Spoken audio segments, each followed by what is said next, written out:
Welcome to the Valley of Ancient Mecca, where today is the location of the sacred mosque, visited by millions of pilgrims every year.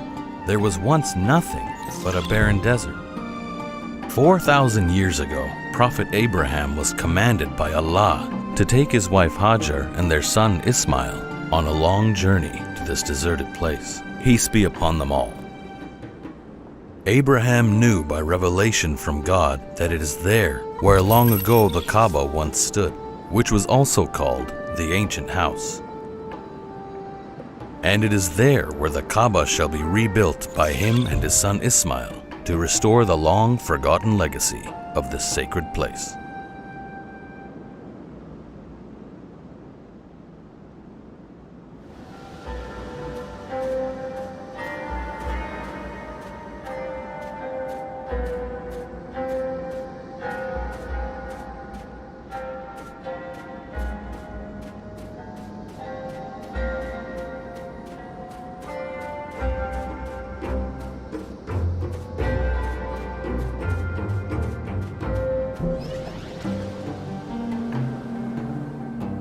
Abraham traveled with his wife Hajar and their infant boy Ismail to Mecca in the Arabian Peninsula.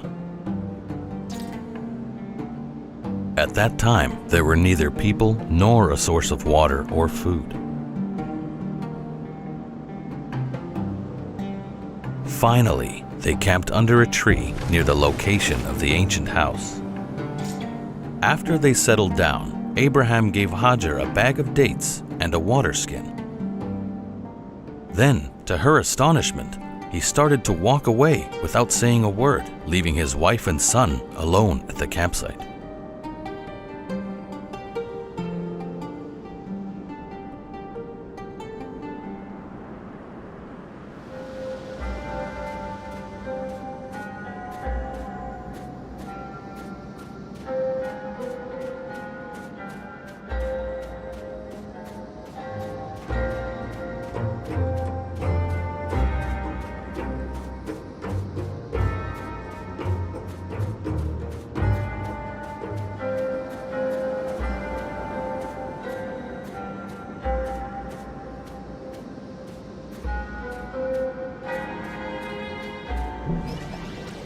Hajar hurried after her husband.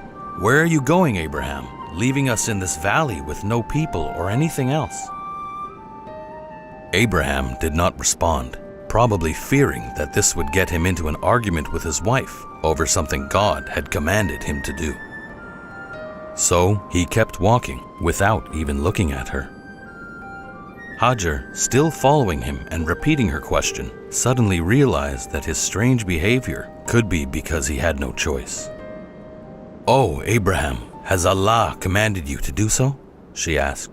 This time, Abraham gave her a brief response. "Yes." Hajar replied, "Then Allah will not abandon us." And so she returned to the campsite. When she could not see him anymore, Abraham faced towards the Kaaba and prayed to Allah as stated in the Quran in Surah 14, verse 37. "O our Lord, I have settled some of my descendants in an uncultivated valley near your sacred house, our Lord, that they may perform the prayer. So fill the hearts of people with love towards them and provide them with fruits so that they may be grateful."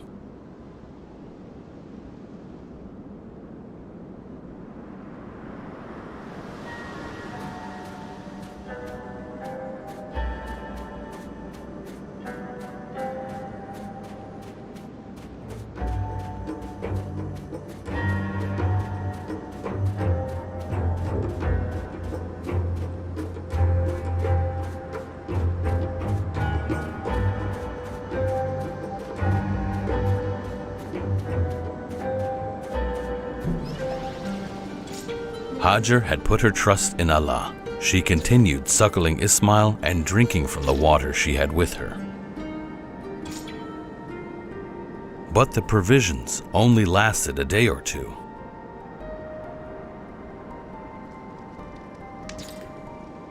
When the water was finally used up, she had no more milk to feed Ismail, and both started to feel an overwhelming thirst. While she knew that God is with them, she could not just stay there and wait for a miracle to happen. Eventually, she decided to search the area for people or a source of water.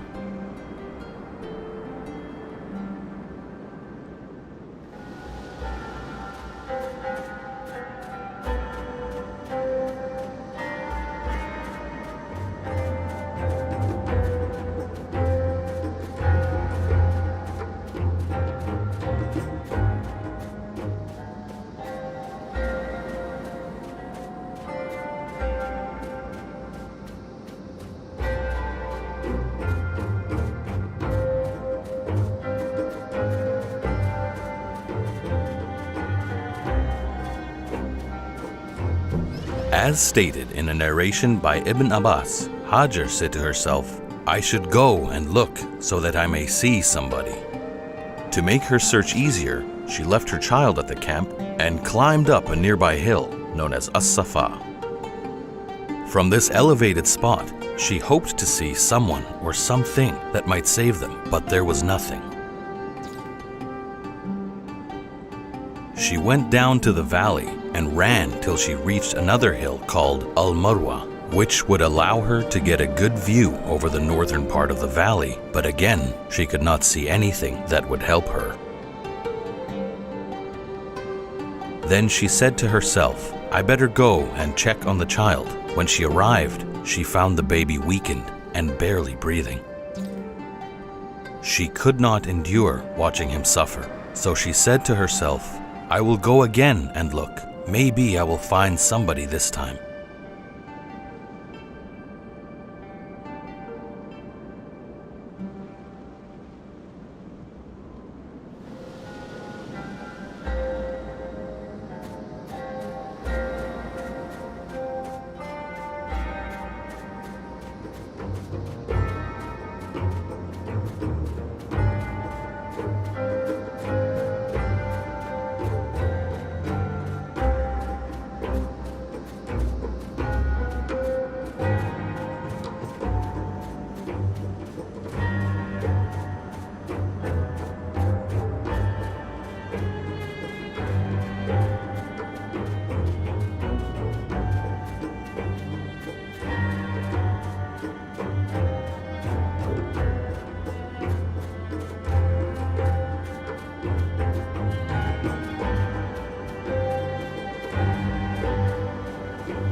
Hajar reasoned that her best chance to find someone is to keep climbing on the top of the two hills.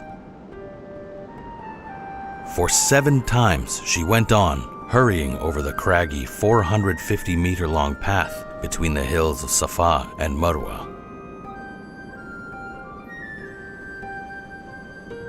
To commemorate her persistence and her trust in Allah, this has later become the source of the tradition of the Sa'i, the ritual walking between the hills during the Hajj.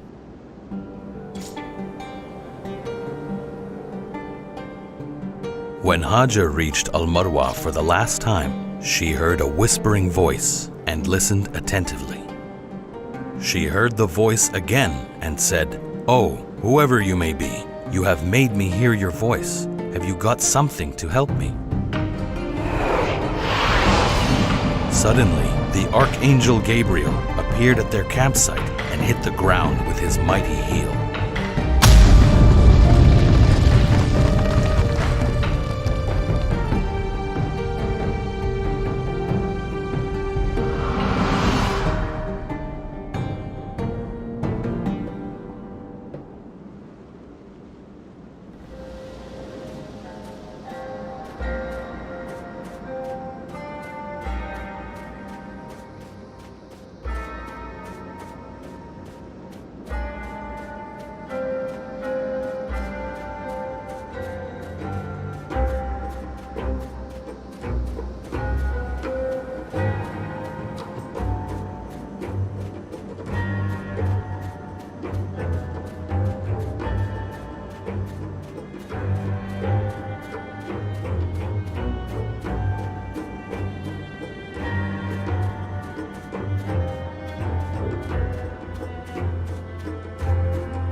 Hajar ran back to her child, and to her surprise, water was coming out of the ground. She quickly gathered some stones and started building a basin around the source to contain the water. It is said that she repeated the word Zemzam, which presumably meant in her language, "It shall be gathered."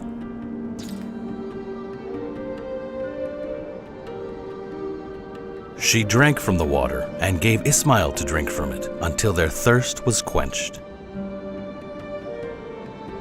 The angel said to her, "Do not be afraid of being forgotten, for this is the site on which the house of Allah will be built by this boy and his father, and Allah never neglects his people."